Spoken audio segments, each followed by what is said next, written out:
After returning home, Rickard used two of the spare rooms in the mansion for the time being. He locked each of them in separate rooms until he made his decision. Arya asked him what he planned to do with them, which he explained. The young girl is without a doubt the princess. Remember the queen from back then. Arya suddenly realized the similarity. Wait, father, you are not going to take it out on this girl what that queen did, are you? He looked at her a little shocked. Not a bad idea, but I had a lot of time to think. Perhaps there is another way to go about this.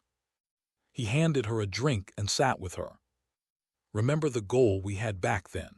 I think now is an even better time to do so. She sipped her drink.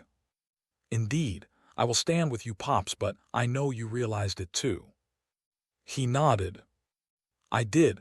The influence of the alphas is gone, and the goddess left. Everyone is incredibly weaker than what they used to be. Which is why I believe the time now is better than before to act out my plan. She smiled. I have missed this side of you, Pops.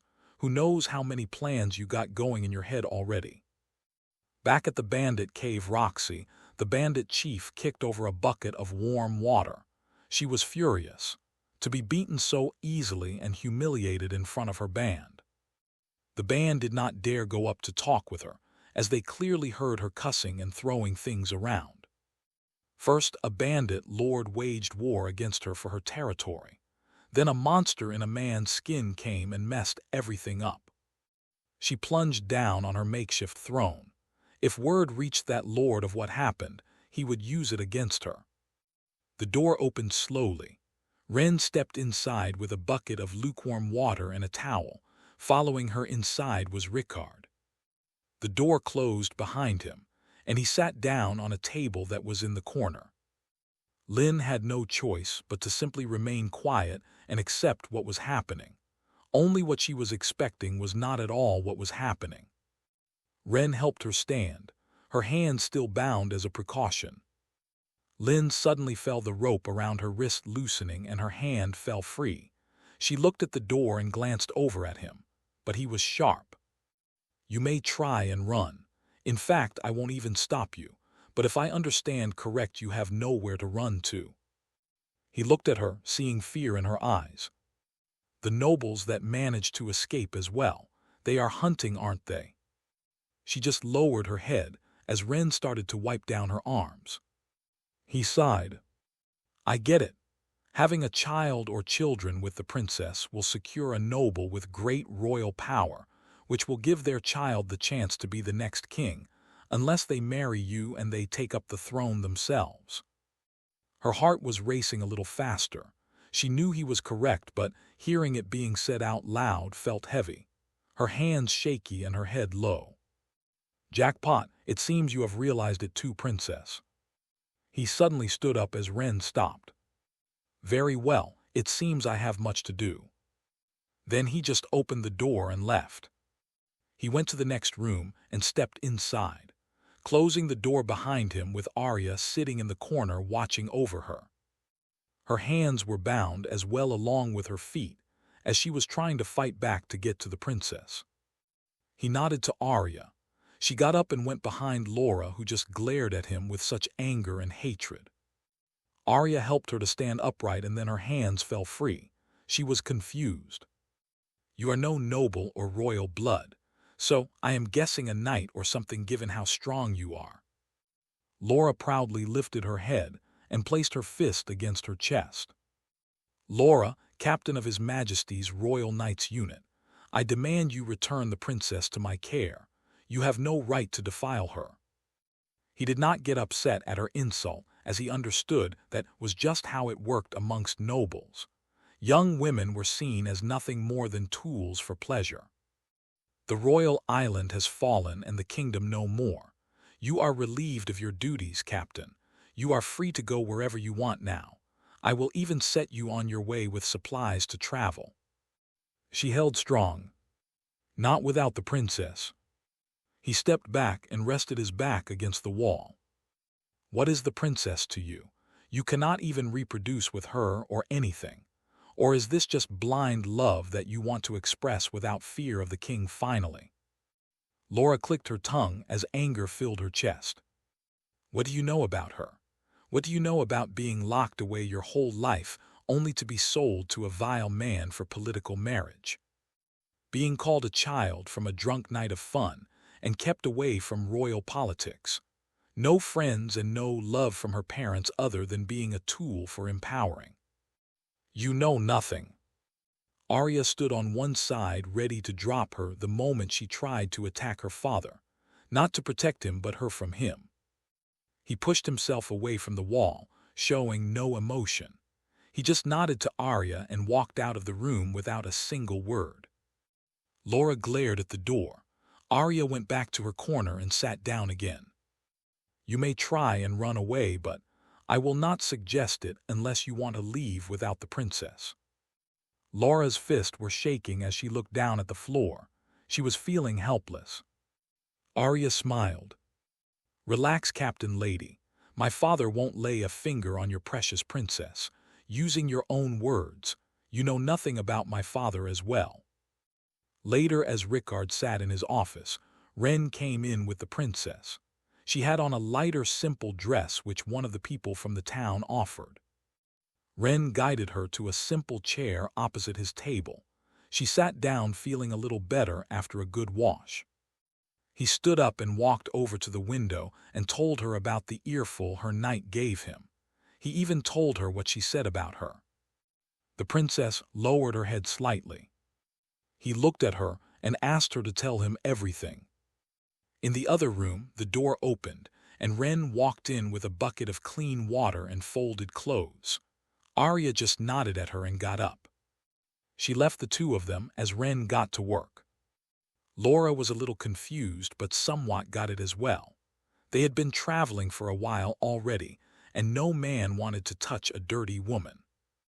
As Ren wiped her down, Laura asked her if the princess was okay. Ren was calm. The young lady is currently with my lord in his office. I believe they are discussing important things which I, as a simple servant, have no right to hear. Laura sighed. She was quiet for a moment, then she leaned back and looked at Ren. May I ask you to help the princess after they are done? I believe this is her first time, and she will be hurt most likely. Ren slowly shook her head. I do not believe my lord is doing anything like that to the young lady. I have been here for a little while already, and not once has he requested me to come to his room, nor did he once lay a hand on me. I believe my lord is not such a man. Laura just turned her head away from her. That is how all the noble men act at first. Later that evening, they were provided with dinner, and Ren brought extra blankets. On her way down the hallway, she stopped. Rickard stood in front of her. He nodded and thanked her, which made her smile. She looked back as he walked down the hallway and remembered what he told her when he met with her in his office. I have plans for you, Ren. Give me time to set things in place, and I will give you an important role. You have chosen to serve me, and so you are no longer a slave, but I still ask for your assistance with smaller tasks. You are part of my household now. I ask you to hold your head high and accept this place as your home. After cleaning up, she went out the back and entered the area under the mansion through a door. He had recently had workers there to rebuild everything. Instead of a prison for slaves, he had the rooms cleaned and had furniture brought in. She was given one of the rooms amongst the many that stretched the length of the mansion.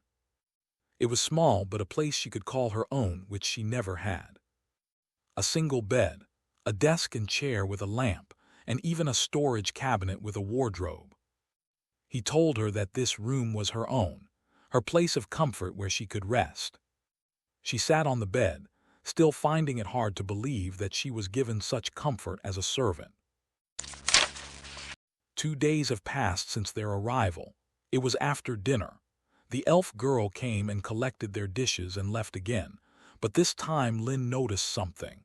There was no sound of the door clicking in place. Her heart started to race. She stood up and slowly walked across the wooden floor to the door. Gently her hand rested on the knob, and with a slight pull the door pulled open. She leaned forward, seeing the hallway dark and quiet, a few doors down and all of them closed. She quietly stepped out and started walking down the hallway to the stairs. She had no idea where Laura was, but first, she had to try and get out. Going down the stairs, every step strained her muscles, so she did not make a sound. She reached the front door and slowly placed her hand on the knob. It opened as well.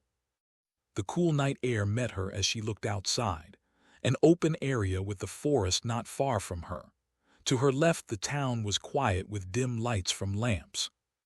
She stepped forward when she suddenly froze.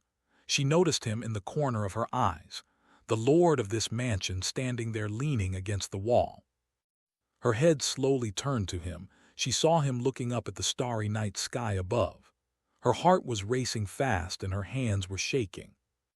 Not a single cloud in the sky, the air cool but not cold, one of my most favored moments. She just stood there quietly awaiting her punishment, but he looked down and over at her. You never were a prisoner here, you know. The door was never locked. He pushed himself away from the wall and slowly walked to her. He stopped next to her and gently tapped her on the shoulder. If you really want to leave, then you may go. But I wish you would get proper rest and a healthy breakfast first in the morning. He then just walked up the steps and went inside. She looked up at the stars. This man was so hard to read. She looked down at her shaking hands. She was trying to figure out what to do. Morning came and Rickard with Arya sat at the table. Fresh baked bread and oatmeal porridge. Ren was trying to hide her smile as she had put effort into making it. She was not much of a cook after all. Rickard and Arya loved it, a fulfilling meal as he called it. The slowly halfway down the stairs Lynn stopped. He looked up, seeing her standing there. Good morning, care to join us for breakfast? She slowly came down the stairs and joined them at the table. Ren pulled out a chair for her and dished her up a plate with fresh bread. She was well-mannered, the way she ate and the small scoops of porridge she took. Her eyes glanced towards them and back constantly. He just smiled and continued his meal.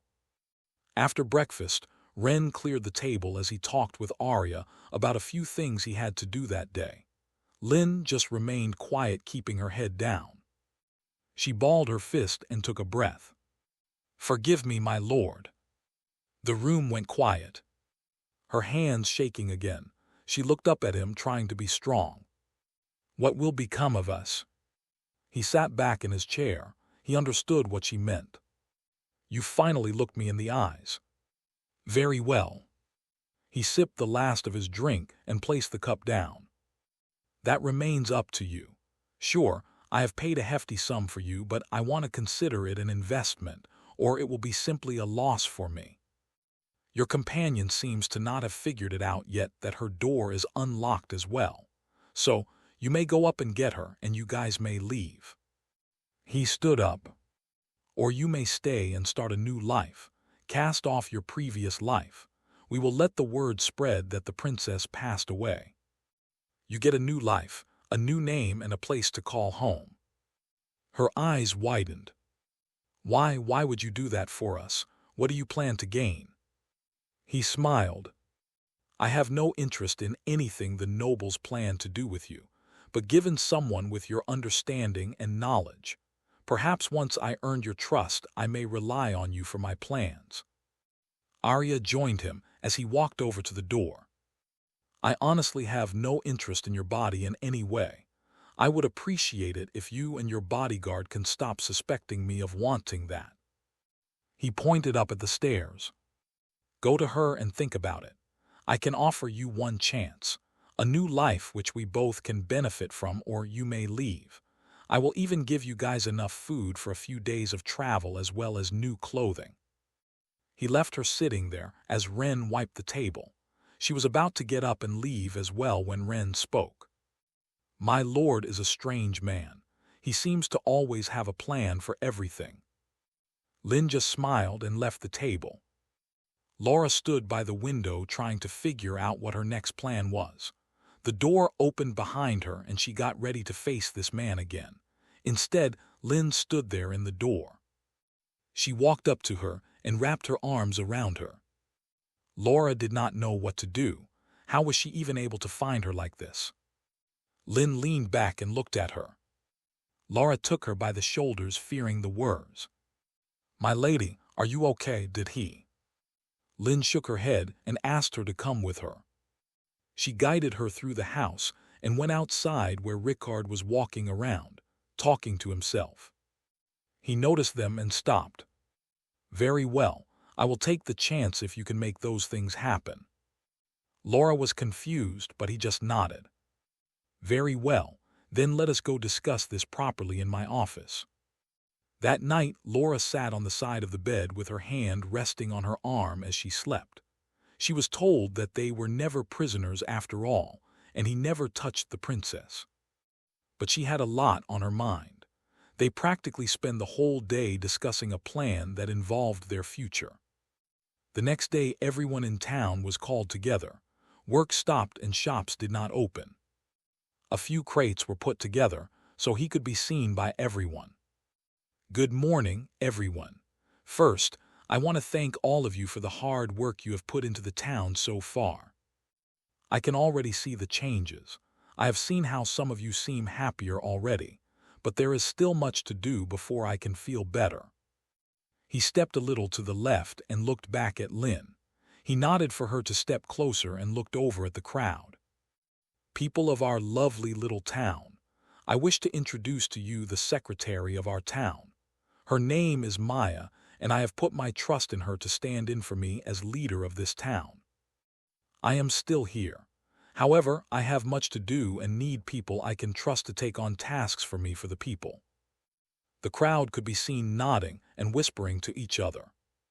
"Do not forget, everything we do in this town is for you guys. Every block we put in place and every drop of water that is being filtered into town is for you. Maya has all the power in decision-making as much as me. She is young, but I believe with her knowledge she is perfect for this role. I ask that you give her time to settle into her role. Give her the same respect you guys have started to show me. I do not demand it, but ask of you all." He also nodded for Laura to step forward. "I also wish to introduce our new head of security, Head Captain Lydia. She is well versed in combat and will secure our town. Soon we will have offers for anyone to be given a chance to become a town guard. That will include a monthly income and training." He stepped back and nodded to Maya and Lydia. She was nervous, but she looked over at the crowd and started speaking with them. Arya stood next to him. "Using the princess like this, I should have known you had something planned." He smiled a little. "She is perfect for the role, someone with her status, and after what I learned about her, she had wings all along. Now, let's see how well she can spread them for my benefit." The crowd quickly took to her. She was young and beautiful.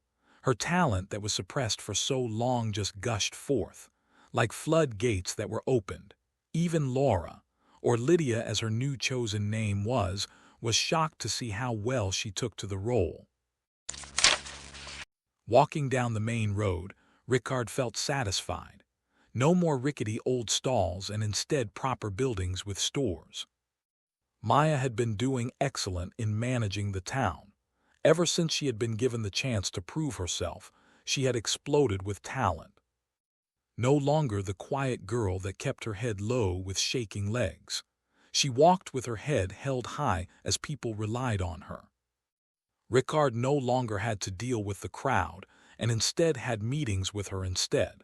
She was the middleman between him and the people. Everyone had a proper home as well.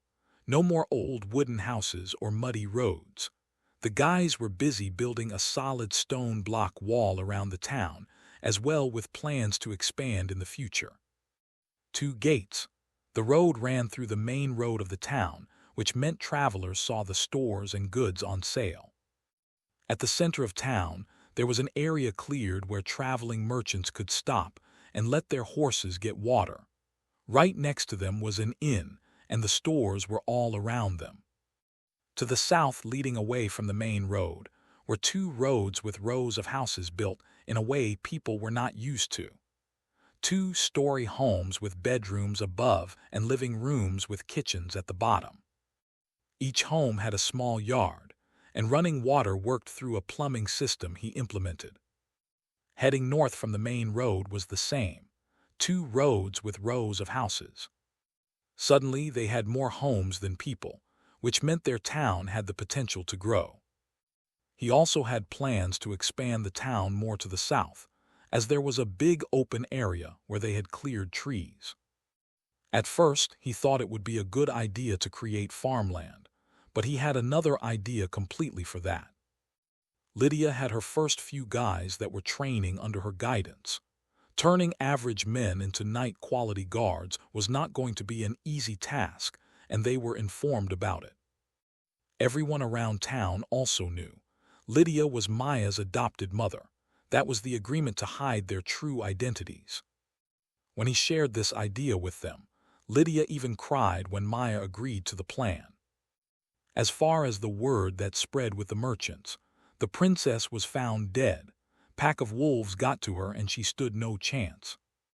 The royal bloodline was no more. Under his rule as well, the two young girls successfully gave birth and two babies joined their town. Foster parents took the girls in with aid from Rickard to help them through such a hard time. At least the girls wanted to be mothers to their babies. But a town-turned success so quickly drew attention. Sitting in his office one late morning working on a new contract, a guard came to him. At the gate, a woman showed up with 6 men. They did not even attempt to hide the fact that they were bandits. The men that worked the gate were not really trained fighters. They were just for show, as guards were still being trained. They were simple actors in a sense. He got up and followed the young man with Arya in tow. They reached the gate where people had gathered to see what was going on. Just outside, a woman with red hair seemed annoyed. One of her men was having an argument with the guard. She looked at another guard with her sword on her back. "This is the last time I am going to say this before I kick the crap out of you. Get that dumbass leader of yours down here now, or I am going to kick your ass and force my way inside." The bandits that were with her laughed. They were itching for a fight and would do anything to please their leader. "About time you showed up." The crowd suddenly became quiet. Rickard stood there, looking at her with Arya with him. Roxy let go of the young man and stepped forward. "If it isn't Mr. Big Shot himself." He lifted his hand, showing her to stop talking. She clicked her tongue, but he turned. "This way, we can discuss this over a drink." The guys that were with her were given salted dried meat and ale while they waited outside. He sat down in his chair, but she was careful. She chose to stand instead. "You act like you were expecting me." He nodded slightly. "Yes, I expected you were going to show up once you realized your band of thugs is no match for me. But the question is, why would you lower yourself to come and speak to me? Not very bandit of you." Arya just sat one side on the sofa, snacking on some fruit. Ren sat in the corner by her desk taking notes, without Roxy realizing. Roxy just plunged down on the chair. She hated that he worded it like that, but she was taking a chance. "I want to make a deal with you." He folded his hands together and listened. "This area your town is in is the territory of a powerful bandit lord named Vendar. He has a lot of men and influence." She gulped down the drink with ease. She let out a heavy sigh as she looked at him. "No fucking around. I want you to help me get rid of him. In return, my guys will stay clear of your town and your people in the future." Rickard sat back in his chair. "I like how direct you are. No time for small talk, just directly to the point. So let me return the favor." "No." She frowned as he stood up. "I have a better idea, an idea I think you will favor more." Ren placed 2 glasses of something she had not seen before on the desk. "My town is surrounded by a lush forest, and your cave is just outside the forest line. So I want to open my town to you and your men." Her eyes widened a little. "What do you mean?" He smiled, which was not something he normally did. Arya watched her father carefully. "No stealing, no fighting, and no crime in general. Get your thugs to abide by my laws, and they can come into my town and spend their coin here." She wanted to say something, but he picked up one of the glasses and placed it in front of her. "Barbecue, grilled potatoes, and booze, rich in flavor you have not had before." She looked at the brown liquid in the glass. A strong scent hung over the glass. "Trying to smooth over my men. Why would I agree to that?" He shook his head. "Not smooth over. Let me be clear. I want you to spend your coin here to enrich my town. Your men can have good booze and great food. But the moment they start harassing my people and cause problems, they will be dealt with. The life of a bandit means nothing to me. Ending their lives is easy. However, if they obey the laws, they can enjoy our goods here. No matter how you cut it, it sounded like a bad deal. In return, I want you to own the territory around the forest. That means if I wish to use the land there, we will pay taxes to you.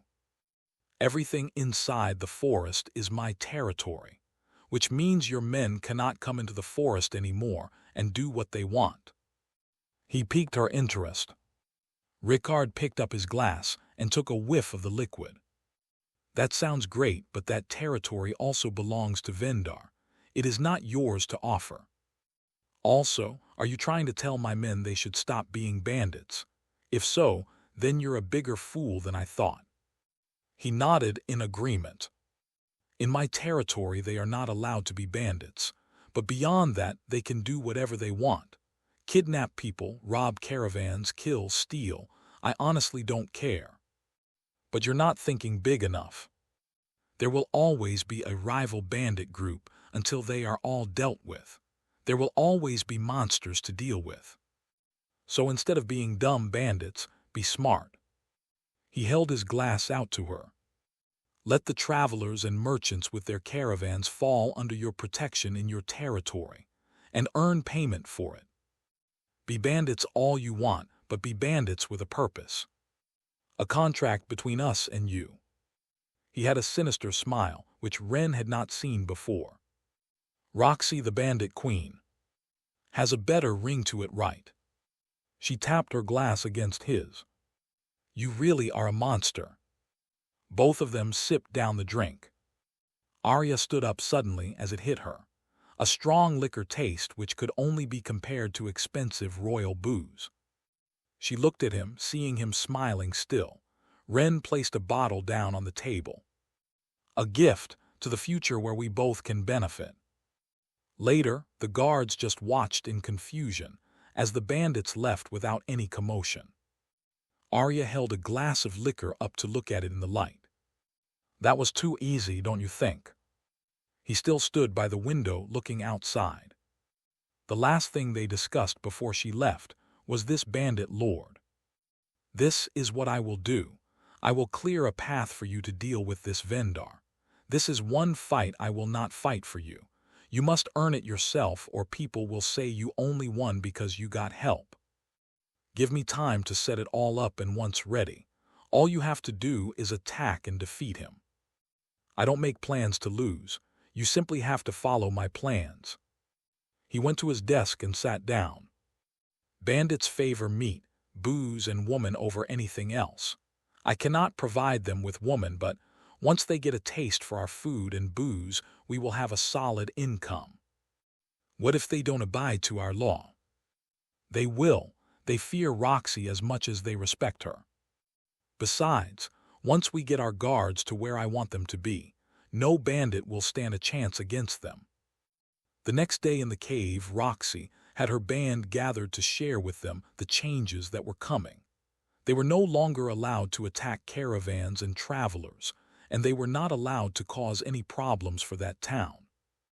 One of the higher-ranking bandit members was against it, and she cut him down for standing up against her decisions. She was as ruthless as she was beautiful. But the bandits were concerned. Where would they get coin from if they no longer were allowed to take from travelers and sell it? She laughed a little and shared a nice plan with them which he gave her.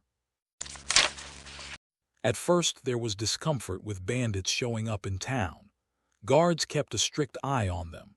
Roxy made it clear to her men that they were to respect the people of that town and not cause any problems that could threaten her agreement. They knew she would easily take their life if they caused problems for her. The owner of the pub near the northern entrance had little complaints, however, given how much coin the bandits spend buying the new type of booze and food. Out there in their cave, they lived mostly on dried meat or tasteless boiled food. Yet again, Rickard was already on to his next plan. Merchants started to show up more in town. It became their safe haven passing through the south. Instead of risking it through the forest or camping in the forest, they had a safe place to stop and rest with good food and good security.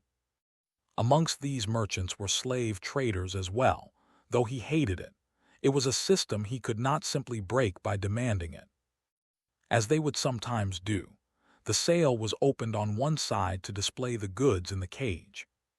Rickard saw two ladies amongst others, perfect for what he needed. An experiment he wanted to implement. He went to the merchant to have a chat with him. He pointed out the two ladies asking for their price. Eager, the merchant gave a short description of his goods.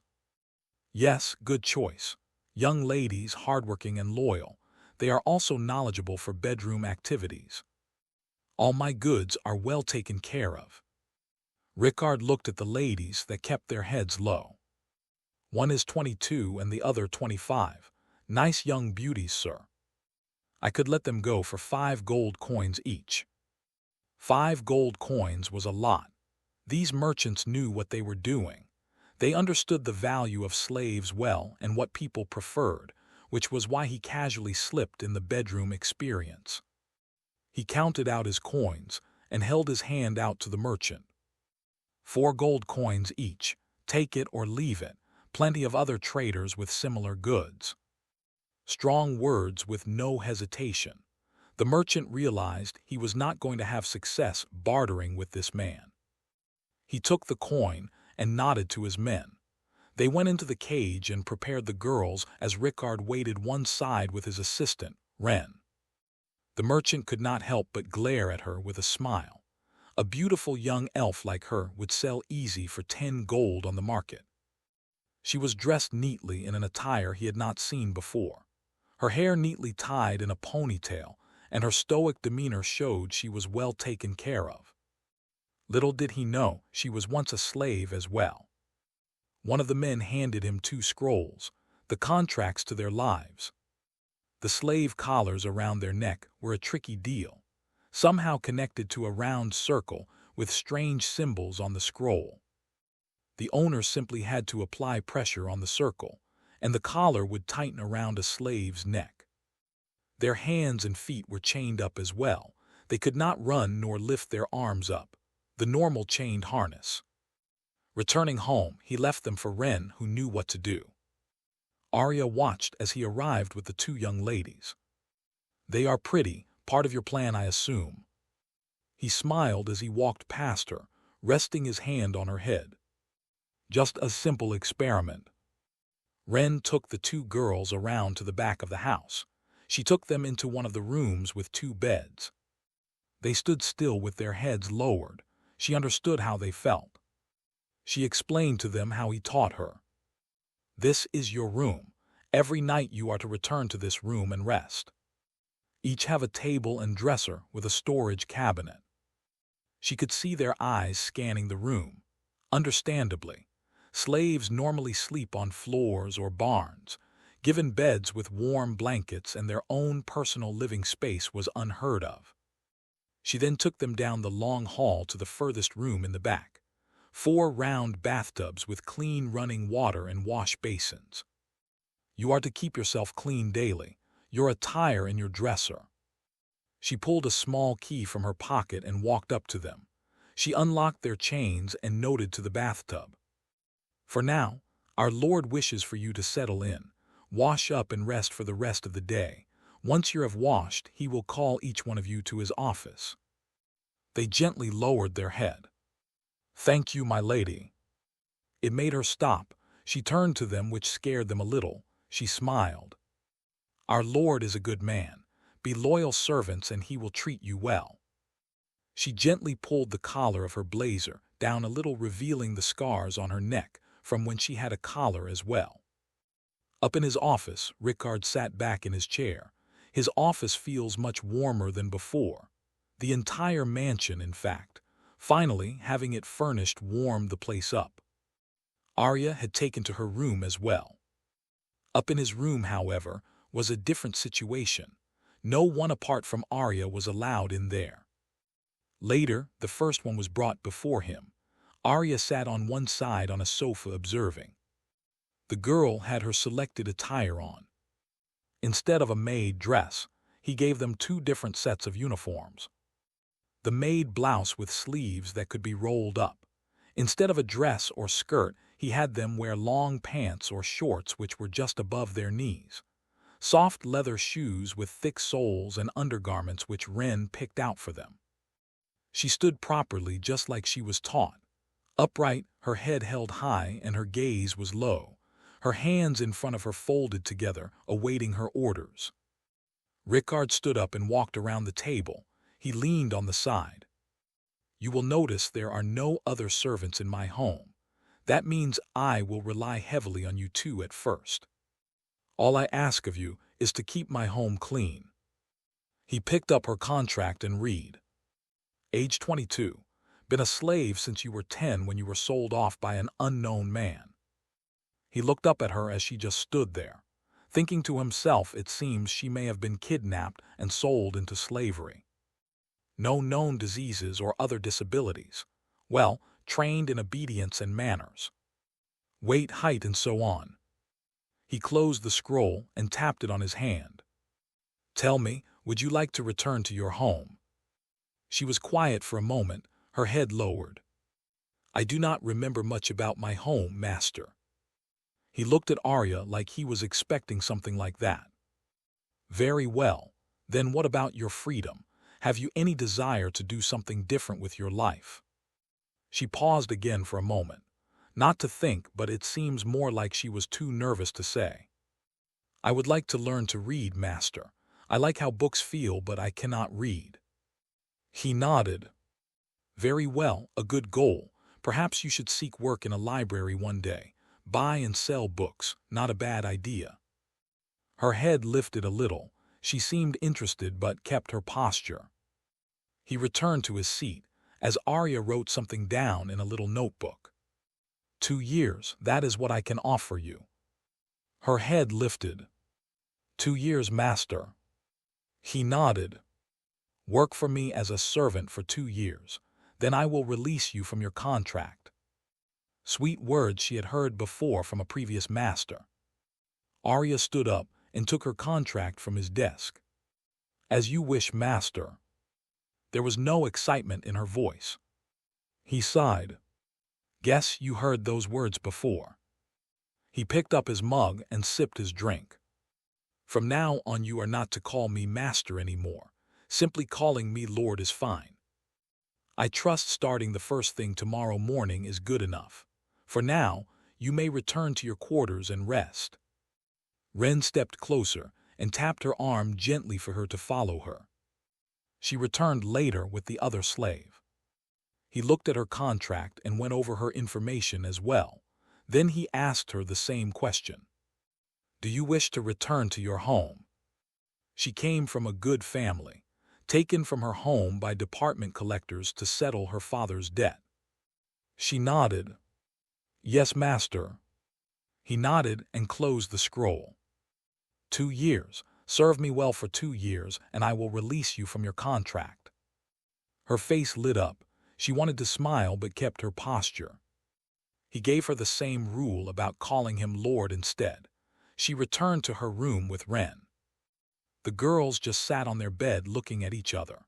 No words needed, as they understood both had the same offer. The next morning, under Ren's guidance, They were shown around the mansion and where they had to work. Rickard and Arya stepped out to meet with a merchant who was willing to sell him information. Maya looked at the cup of tea in her hand, Rickard patiently waiting, and Lydia sat with her quietly. Roxy, the bandit that held us captive. You made a deal with her. That is correct. You have nothing to fear. She or her thugs would not dare do anything to you guys. Besides, given her desire, it is easier to use her than sending men out there which we do not have. All she and her men care about is booze and food. The carrot and stick. She looked up at him. The carrot. He nodded with a smile. The carrot. She and her thugs keep other bandits away from my territory, which is the forest in this town. In return, she gets high-quality booze which can only be found in our town, and her men have no more worries about food and drink. The stick, if she fails to do so and her thugs cause problems for us, I will simply get rid of them and find another. Clearing out a bandit den is rather easy after all. I have already displayed how easy it was to do so. Maya placed her cup down. So you are manipulating them? He nodded slightly. In a sense, yes, but down the line I plan to rework them completely. Maya was nervous. Bandits were vicious people that felt nothing when spilling blood. I will stand with your choice, but you must understand that they might turn on us. That is exactly what I am waiting for. He stood up and walked over to the window. I already have several plans in place to stomp out those flames the moment they spark. Roxy will either learn about fear or loyalty. It's her choice which one she pursue. Either way, they are all dead before they even leave the cave if they decide to turn on us. Later that evening, Lydia dropped her sword, her breathing heavy and her body aching all over. You keep taking chances which you cannot act upon. She looked up at him, not even a drop of sweat. They had been training and sparring for over an hour already. This sword is heavier than what I am used to. I am having a hard time adjusting to it. Rickard looked at the sword on the ground. He had been training her for a while already, and she had been improving a lot. Very well, then tell me what sword you are used to. The normal knight setup is a falchion and shield. The sword on the ground is nearly similar in weight to it. She stood upright, looking at her shaking hand. I always had a problem with the falchion. One day I found a sword that no one managed to use. They said it was too weak and broke easily. But the weight was light, and the thin blade perfect for speed. He sheathed his sword and walked closer. Sounds like they were correct. A thin-bladed sword is not exactly good for dueling. She nodded. Perhaps, but the length helped and the straightness of it, like a giant needle. He stopped suddenly. You mean a rapier? She looked at him, confused. A what? Rickard was quiet. Rapiers were not exactly known in this world. Let's call it for today. I think I know what is holding you back. Let's meet up again for training at a later date. In the meantime, a bandit fell over in a side alley in town, bitten by a small black spider. Arya walked up to him, as all he could do was look at her. A bandit spy. I had no idea you idiots had the intellect for such a thing. She pulled a small notebook from his jacket, written details about the town and key people to kidnap and use for blackmail. That night, Rickard looked at the notebook. Seems like this Vendar fool has taken an interest in my town. That old mayor you mentioned must have had connections with him. Arya frowned. Perhaps I should have killed him instead. No, this is perfect. They might be planning to attack us and take the town back by force. He placed the little book down, not knowing we have someone who would be glad to get rid of them. Arya sighed. You want to fight them on two fronts. He smiled. I couldn't care less about this Vendar and his band of thugs. We will simply defend ourselves and our town. The metal orb came out of his pocket and floated around him. I just have to make sure while we defend our town, Roxy has a guaranteed victory. The next day, the two girls got to work, dusting and cleaning. Rickard walked past them. They were surprised when he greeted them without a single care or comment about their looks. He went up to his room and closed the door where he spent nearly half the day. He had to prepare. Arya was in town, spending most of her time just walking around. Everyone was happy to see the daughter of their leaders. Little did any of them know she was making preparations as well. Roxy came into town, which made many avoid the road she walked. Even the guards at the gate nearly did not want to let her in. Ren knocked at Rickard's door to let him know his appointment was ready. He stepped out and went downstairs where Roxy was waiting for him. They went into his office with no one else but the two of them and Ren. She plunged down on the chair as Ren prepared a drink for them. Ren here is my personal assistant. She knows everything I know, so no need to hold back. She gulped down the drink like it was water, her system nearly numb to alcohol. Rickard opened a scroll. He pushed it over to her where everything was detailed about the plan as he explained to her. Even further away in a small village, a traveling merchant came to enjoy a meal not found inland: fried salted fish. It was a small village with hard-working men, and recently they had troubles with a noble who wanted to take over. The village had no leader and he wanted it for himself to call home, a village hardly anyone knew about, and as a man who loved seafood, it was perfect. He just so happened to be in the little inn when he overheard the merchant talk to someone he knew. The small town far to the south, a strange man had taken over a small town and improved life there. He heard him speak about a few of the new laws and how bandits spend coin there, but he also heard about their leader, fearless and driven.